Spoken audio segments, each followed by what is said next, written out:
పేరు? కామేశ్వరి. కామేశ్వరి గారు. ఎన్ని ఇయర్స్ నుంచి ఉంటున్నారు ఇక్కడ? ఎన్ని సంవత్సరాల 30 నుంచి? ఇయర్స్ ఉంటున్నా అండి. 30 ఇయర్స్ నుంచి కానీ ఉంటున్నారు. అప్పుడు ఇవేమీ చెప్పలేదు. ఇవన్నీ ఓకే. ఉంటాయి. హ్మ్. ఏదో కొనేసాం, దాన్ని అలా డెవలప్ అయ్యాం అంతే అయిపోయింది. హ్మ్. కానీ సస్పి ఇలా వచ్చేసి ఇది హ్మ్. ఇలా చేయమంటే హ్మ్. మాకు చాలా కష్టం కదా! మేమెంతో కష్టపడి రిటైర్ అయిపోయాక హ్మ్. కొన్నాళ్ళు లైఫ్ ఈడిద్దామని ఇక్కడ పెట్టుకున్నాం. మీరు వర్క్ చేసారండి? వర్క్ లేదు, మా చేస్తున్నారు. వారు కూడా బ్యాంక్ ఎంప్లాయే. అచ్చచ్చ! బ్యాంక్ ఆయన ఎంప్లాయీ. ఆయన రిటైర్ అయిపోయి ఇక్కడ అందరూ వాళ్ళు ఎంప్లాయీసే, హ్మ్. బ్యాంక్ హ్మ్. ఎంప్లాయీసే. హ్మ్. మేము చాలా కూడా ప్రశాంతంగా ఉంది మీ కాలనీ. ప్రశాంతంగా మంచి రోడ్స్, మంచి అన్నీ వాతావరణము, చాలా చేసుకున్నామండి. ప్రశాంతమైన గుడి. ఫస్ట్‌లో ఆ! మేమున్నప్పుడు ఇక్కడ అన్ని మీరు పాములని, దోమలని అవును. అన్నీ సాల్వ్ చేసాం. హ్మ్. అన్నీ చేసుకున్నాం. మొత్తం అంతా డెవలప్ చేసుకున్నాం. హ్మ్. ఇది ఒక ఇల్లులా ఉంటుంది మా వాళ్ళందరూ. హ్మ్. అలాంటి సడెన్‌గా వచ్చేసి ఇదంటే హ్మ్. ఈ ఈ వయసులో పోవాలన్నా కష్టమే. ఇప్పుడు ఇన్ని సార్లు తిరగాలంటే చాలా అదే ఇబ్బంది. కానీ అవును. ఇబ్బంది అవుతోంది. హ్మ్. హ్మ్. కానీ మీరు దీని నుంచి మాకేమైనా కొంచెం జస్టిస్ చేసి హ్మ్. కావాలి. కానీ ఇది మూసీ కాదు. హ్మ్. ఎందుకంటే మేము ఎన్నో ఏళ్లుగా ఉంటున్నాం గానీ, ఇది మూసీ అన్నట్టు ఎప్పుడూ లేదు. హ్మ్. ఏదో ఒక ఏదో ఉంది గానీ వాటర్ అనుకున్నాం గానీ, అది అన్నంత వరకు ఎవరికి తెలీదు. సార్ చెప్పినా అది కరెక్టే. ఓకే. హుహు. లేకుండానే దీనిది శిక్ష భరిస్తున్నామండి. అవును. అంటే ఇక్కడ ఇప్పుడు ఇప్పుడు నేను ముఖ్యమంత్రి తీసుకున్న ఇల్లు గూడా 3 చేతులు అయిన తర్వాత నాలుగవది. నాలుగోది. ఓకే. ప్రాపర్ పేపర్స్ ఉన్నాయి. ప్రతి ఒక్కటి ఆ! ఉంది. 40 ఇయర్స్ ఈ కాలనీలో హ్మ్. ఫస్ట్ కట్టింది ఇల్లు మా ఇల్లు. ఓకే. దాని తర్వాత ముగ్గురు అవసరానికి ఎట్లా అవసరం ఉంది వాళ్ళు అమ్ముకొని తర్వాత హ్మ్. నా చేతికి ఆ ఇల్లు ఇచ్చారు. వచ్చింది.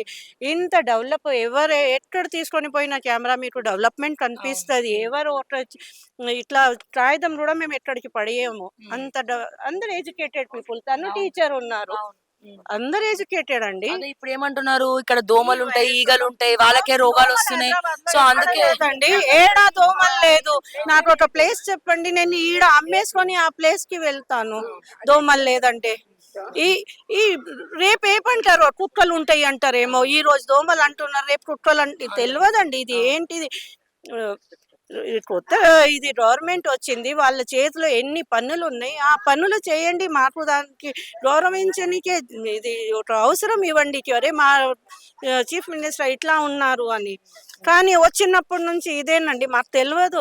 ఎవరిది పోతదో, ఎవరిది లేదో. హ్మ్. అందరూ కోట్లది ఇల్లు ఉందండి. ఎవరిది 2,00,00,000, 3,00,00,000, 4,00,00,000, 10,00,00,000ది ఇల్లు ఉన్నాయి. ఏం గుడిసెల్లో ఉండట్లేదు అవును. మేము. అవును. మిడిల్ క్లాస్ అది కూడా అరే! లోన్స్ తీసుకొని అరే! తిప్పలు పడి రిటైర్ అయిన తర్వాత మొత్తం డబ్బు దాని మీద పెట్టేసి ప్లాట్స్ ఉన్నాయండి. 350 యార్డ్స్, 222 యార్డ్స్ ఇట్లాంటి ప్లాట్స్‌ది మా కాలనీ.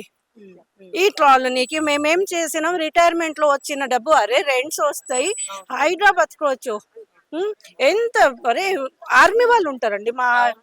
ఎంత సేఫ్ ఒక చోరీ కాదు. ఏది కాదు. ఏది కాదండి. ఇప్పుడు అన్నీ కూడా ఎంత దోమలకి చెప్పాలంటే మందేసుకుంటాం. అన్నీ ఒకటి మంచిగా చెప్తే అన్నీ 10 చేసుకుంటాం. గుర్తుకొస్తాయి చెప్పడానికి. అవును. అవును. అరే! ఒక్క మనిషికి ఎవరికైనా మీరు చూడండి వీళ్ళు మంచి లేరు అని మీకు అది కరెక్ట్. అవును. కనిపియరు. అందరు డీసెంట్‌గా ప్రతిరోజు ఈ పార్క్‌లో మేము 2, 3 అవర్స్ టైమ్ స్పెండ్ చేస్తామండి. అవును. అందరూ ఒక కుటుంబంలాగా కలిసి ఉంటారు కుటుంబం ఏ మంచిగా. పూజ యాహ్! లేదు. మేము అల్లరల్లరి చేసుకుంటామని ప్రతి అవును. ఒక్క అవును. పూజ కానివ్వండి, వాకింగ్ కానివ్వండి, అన్ని ప్రకారంగా గవర్నమెంట్ మాకు ఈ అన్ని సీసీ రోడ్స్ ఇచ్చిన్నారు. ప్రతి ఒక్కటి వాళ్ళకి తెలుసు అని హ్మ్. ఇచ్చినారు కదా! ఇప్పుడు కనీసం మాకు తెలవాలి. హ్మ్. హ్మ్. మేము దేనికి శిక్ష పడుతున్నాము. మీరు మాకు అన్ని ప్రకారంది సౌలియత్ ఇచ్చిన తర్వాత మీరు కట్టుకోగలుగుతారు. మీరు లోన్‌కి ఎలిజిబుల్ ఉన్నారు. ప్రతి ఒక్క దానికి మీరు చెప్పిన తర్వాతనే మేము తీసుకున్నాం అది కదా! కరెక్ట్. అది ఆ! కరెక్ట్. అన్నీ అనుకున్న తర్వాతే అన్నిటికి చెయ్యాలి. అరే! మా పైసా పెట్టినాము, మా పిల్లలది పైసలు పెట్టినాము, మా సొమ్ములు కూడా ఈ వయసుకి సొమ్ములెందుకు? లేనిది తీసుకొని రండి పైసలు పెట్టుకుంటాము అని అట్లా ఇచ్చినాము. ఈ వయసులో మాకు యంగ్ ఏజ్‌లో మేము యేసుకున్నాము గోల్డ్. అవును. అవును. కానీ ఈ టైంలో మాకు అరే! రెంట్స్ ఒస్తాయి అని ఇచ్చినాము. ఈ 222 యార్డ్స్ మీద ఒక్కరు ఎన్ని అంతస్తులు కట్టుకోగలుగుతారో అంత కట్టుకున్నామండి. రెంట్స్ ఒస్తాయి. రేపు తోడుకి తోడుంటారు. మన ఇన్‌కమ్‌కి ఇన్‌కమ్ ఉంటది. ఇప్పుడు పిల్లలు పాపం వాళ్ళు ఎట్లా భరించాలండి? అవును. చెప్పండి మాకు. సరేలే మీరు తీసుకోండి. మాకు అమ్మాల్సింది ఉంది. తీసుకోండి. మా కోట్లది ఉంది. మీరు కోట్లలో తీసుకోండి. హ్మ్. హ్మ్. మీరే పెద్ద పెద్ద దుబాయ్‌లారా, ఫలానాలారా అని అట్లా చేస్తారు. చెప్తారు. అవును. మాకేమంటారు మీరు? అవును. మీది ఇది మూసీ రివర్ ఫ్రంట్‌లో వస్తది. మాట్లాడడానికి గంట సేపు మాట్లాడుకోవచ్చండి. అవును. అవును. లాస్ట్‌లో ఇది దేనిది శిక్ష భరిస్తున్నాం మేము. యెస్. యెస్ అండి. Thank you. Thank you. చూడండి సార్, సో, సార్ మీరు కూడా ఎంత కష్టపడతారు అండి ఇవన్నీ మా పాపం ఈ కాలనీ సారండి కోసం. అవును. డే అండ్ నైట్ ఆయన పాపం కష్టపడతారు మాకు చాలా ఇది ఇబ్బంది. చూడండి. అంటే ఒక్కసారిగా ఇల్లు పోతుంది అని, పోతదేమో అని భయం, క్లారిటీ కూడా లేకుండా వాటర్ కన్ఫ్యూజన్. వస్తే నీళ్ళు తాగడానికి రాత్రి మాకు గుర్తు లేదు, 2-3 అవర్స్ కన్నా ఎక్కువ మేము నిద్రపోయినామని గుర్తు లేదండి. ఒట్లకి మేము సాంత్వన ఇస్తాం కానీ మాకే లోపల భయం ఉంది కి మాకు ఏం పోతుందో అని. ఏముందండి మీరు చెప్పండి, మీరు ఈ 50,000 రెంట్ కట్టుకోగలుగుతామా? ఇవ్వండి, మీరు కోట్లది ఇల్లు తీసుకోండి, మేము కోట్లతోని మేము మా జీవితం భరించుకుంటాము, సాగుకుంటాం, ఎట్లయినా చేస్తాం. నాకు తెలుగు రాదండి, నేను హిందీ వాళ్ళు కానీ అయినా చాలా అద్భుతంగా మాట్లాడుతున్నారు. ఒకటి చెప్పడానికి ఎన్ని తిట్టాలి, అది ఒక మిగిలిపోయిందండి. వేరే వాళ్ళకి చిన్న వాళ్ళు ఉన్నారు చూడండి, ఏమేమో అని తిట్టుతారు, నోట్లో వస్తుంది కానీ మేము తిట్టలేము. మీరు కూడా ఏదో లోవర్ కమ్యూనిటీ వాళ్ళ దగ్గర వెళ్ళినారు, అది తిట్టాలంటే మాకు రాదా అండి? ఎందుకు మా పైసా లేదా? ఏం చూసాం మేము మా పిల్లలకి చదివించి, జస్ట్ మేము కొంచెం ఎంజాయ్ చేయాలంటే పాపం వాళ్ళు ఒక టెన్షన్. ఇదే ఇప్పుడు రిలాక్స్ అవుతున్నారంటే మళ్ళీ ఇప్పుడేనండి అన్ని సీసీ రోడ్ వస్తే మేము ఎంత ఖుషి పడ్డాము. మొత్తం టోటల్ కాలనీలో సీసీ రోడ్స్ వచ్చేసినాయి. ఆ ఖుషి ఇంకా మాది పూర్తి కానేలేదు. దానికి ముందు అయితే ఈ రేవంత్ రెడ్డి వచ్చినాడని, ఏం రేవంత్ రెడ్డి వచ్చినాడో, అందరికి నేను గ్యాస్ ఫ్రీ ఇస్తాను, నేను కరెంటు ఫ్రీ ఇస్తాను, నేను 2,500 ఇస్తాను, నేను 4,000 ఇస్తాను, ప్రతి అన్ని మాటలు చెప్పి, మీరు జూట మాటలు చెప్పి మీరు కుర్సీ లాక్కున్నారంటారో ఏమంటారో నాకు తెలియదు. అరే మీరు నిజాయితీ ఉందా ఏదైనా? మేము మాది మా చేతిలోది దానికి కాపాడుకుంటున్నాము. మీరైతే అన్ని జూట మాట ఒక్కడితోని చెప్పండి లేదు రేవంత్ రెడ్డి మంచి ఉన్నాడని, నేను ఫ్రీగా నా ఇల్లు ఇస్తాను. దిమాగ్ ఖరాబ్ అయిపోయిందండి నిజం రా, నేను చెప్తాను. నాకు బీపీ, షుగర్, కొలెస్ట్రాల్, థైరాయిడ్ అందరికి బీపీ, షుగర్, కొలెస్ట్రాల్, థైరాయిడ్ అందరికి ఉన్నాయండి. ఇది పెంచుతున్నాం మేము. చాలా ఎమోషనల్ అయిపోతున్నారు. లేదండి నీళ్ళు వస్తున్నాయి. తప్పకుండా అందరం ఉన్నామండి, డెఫినెట్ గా అట్లా మాకు తెలుసండి. ఇది ఏముంది, మా ఇది డ్రైనేజ్ వాటర్ పోతుందండి, ఇంత పెద్ద కాలనీ ఇది డ్రైనేజ్ వాటర్ మేము ఇక్కడ ఇచ్చినాము. రివర్ వాటరా ఇది? సారీ అండి, తెలియదు. మీ బాధ మీరు చెప్పుకుంటున్నారు. సో ఖచ్చితంగా రేవంత్ రెడ్డి గారు, సో భయభ్రాంతులకు ప్రజలు గురవుతున్నారు. సండే వస్తే, ఆదివారం వస్తే ఏ పుష్ప 2కో లేకపోతే ఇంకెక్కడికో సరదాగా ఫ్యామిలీస్ తో స్పెండ్ చేద్దామని అనుకొని సరదాగా సినిమాకి వెళ్ళే వాళ్ళు ఇప్పుడు మా ఇల్లు పోతుందా, మీ ఇల్లు పోతుందా, మా కాలనీలు పోతాయా, ఎప్పుడు ఏ క్షణం ఏ బుల్డోజర్ వస్తుందో అని చెప్పి భయభ్రాంతులకు గురై భయంతో బతుకుతున్నారు. అది కూడా క్లారిటీ లేదు. ఇది పోతుందో తెలియదు, అది పోతుందో తెలియదు, ఇవాళ పోతుందో తెలియదు, రేపు పోతుందో తెలియదు. సో అనుక్షణం మనశ్శాంతి లేకుండా ఇక్కడ వాళ్ళందరూ కూడా బాధపడుతున్నారు, భయపడుతున్నారు.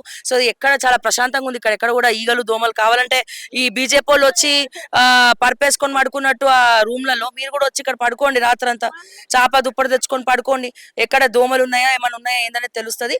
సో చాలా మంది సామాన్యుల కళ, సొంతింటి కళ. అండ్ ఇది మాత్రమే కాదు, 1,50,000 ఇల్లు పోతున్నాయి అని చెప్పి మీరు చెప్తా ఉన్నారు. సో దీనికి ఒక క్లారిటీ ఇవ్వండి. సో చాలా మంది ఇబ్బంది పడతా ఉన్నారు, భయపడతా ఉన్నారు. సో మార్పు కావాలంటే ఏది మార్చాలి? అభివృద్ధిని మార్చండి. కానీ ఆల్రెడీ అభివృద్ధి అయినవి కులగొట్టి డిమాలిష్ చేయడం కాదు. సో చాలా మంది ఇక్కడ రిటైర్ ఎంప్లాయీస్ కూడా వాళ్ళు పెన్షన్ తోని అండ్ లోన్ తీసుకొని మరి ఇక్కడ ఇల్లు కట్టుకొని దాదాపు 35 years, 91 అంటే నేను కూడా పుట్టలే అప్పుడు. సో 91 నుంచి 40 years ఇల్లు. సో అంటే ఇంత బాధ అవసరమా వాళ్ళకి? ఇప్పుడు మీటింగ్ పెట్టుకొని దీని గురించి ఇంత టెన్షన్ పడుకుంటూ ఇదంతా కూడా అవసరం లేదు. సో దయచేసి మీరు ఒకసారి చూడొచ్చు, ఇక్కడంతా కూడా నేను మళ్ళీ ఒకసారి చూపిస్తాను. ఇక్కడంతా చూడండి, రోడ్స్ కూడా చాలా నీట్ గా మీకు కనబడతా ఉన్నాయి, సీసీ రోడ్స్ అన్ని కూడా. సో ఇక్కడంతా కూడా పార్క్ ఏరియాకి ఇచ్చుకున్నారు వీళ్ళు. సో ఇక్కడంతా కూడా పార్క్ ఏరియాకి వీళ్ళే చందాలు వేసుకొని ఒక అసోసియేషన్ ఫామ్ చేసి వీళ్ళ సొంత డబ్బులతోటి నీట్ గా ఉండాలి వాకింగ్ ట్రాక్ అని చెప్పి వీళ్ళే ఇదంతా కూడా ఏర్పాటు చేసుకున్నారు. ఎక్కడ చూసినా సరే ఇది స్లమ్ లాగా కూడా కనబడట్లేదు. అందరు మంచి ఎడ్యుకేటెడ్ బ్యాంక్ ఎంప్లాయీస్, ఆర్బీఐ నుంచి రిటైర్ అయిన వాళ్ళు ఉన్నారు. సో అన్ని బ్యాంకులలో వాళ్ళు ఉన్నారు, టీచర్స్ ఉన్నారు, సో అందరు ఉన్నారు. సో చాలా నీట్ గా, చాలా కామ్ గా, చాలా సైలెంట్ గా ఉన్నటువంటి అట్మాస్ఫియర్ ని మీరు వచ్చి ఇప్పుడు బుల్డోజ్ చేద్దామంటే వాళ్ళెవరికి కూడా నిద్ర పట్టట్లేదు. చాలా బాధతో ఉన్నారని కూడా క్లియర్ గా తెలుస్తోంది. సో ఆ ముందర కూడా మీరు చూసినట్టయితే ఆల్రెడీ నేను మీకు ఇందాక చూపించాను అక్కడ. సో స్టార్టింగ్ లోనే చూపించాను, అక్కడంతా కూడా వాగు ఉంది. సో ఆర్మీ వాళ్ళు ఎవరైతే మిలిటరీ వాళ్ళు ఉన్నారో సో వాళ్ళు అక్కడ ఫుట్ ఓవర్ బ్రిడ్జ్ కట్టుకున్నారు వాళ్ళు షార్ట్ కట్ లో వెళ్ళడం కోసము. సో వాళ్ళకు కూడా ఎటువంటి ప్రాబ్లం లేదు, వాళ్ళు కూడా చాలా హ్యాపీగా ఉన్నారు. సరదాగా కొంచెం దైవభక్తి ఉన్న వాళ్ళు గుడికి వచ్చి దర్శనం చేసుకోవచ్చు అని చెప్పి గుళ్ళు కట్టుకున్నారు. 40 సంవత్సరాల నుంచి కూడా ఈ కాలనీ ఏర్పాటు అయి ఉంది. సో సడన్ గా వచ్చి మూసి ప్రక్షాళన చేస్తామని చెప్పి మీరు మూసి ప్రక్షాళన చేయకుండా ఇల్లులు సామాన్యుల బతుకుల్ని ప్రక్షాళన చేద్దాం అనుకుంటున్నారు. సామాన్యుల బతకలేని తెలంగాణని చేసి చూపిద్దాం అనుకుంటున్నారా? మీరు ఒకసారి ఆత్మ పరిశీలన చేసుకోండి, ఆలోచించండి అని చెప్పి మరొకసారి తెలియజేస్తూ మరిన్ని అప్డేట్స్ కోసం చూస్తూనే ఉండండి ఓకే టీవీ. అంటిల్ దెన్ నేను మీ శ్రావ్య. జై తెలంగాణ, జై హింద్.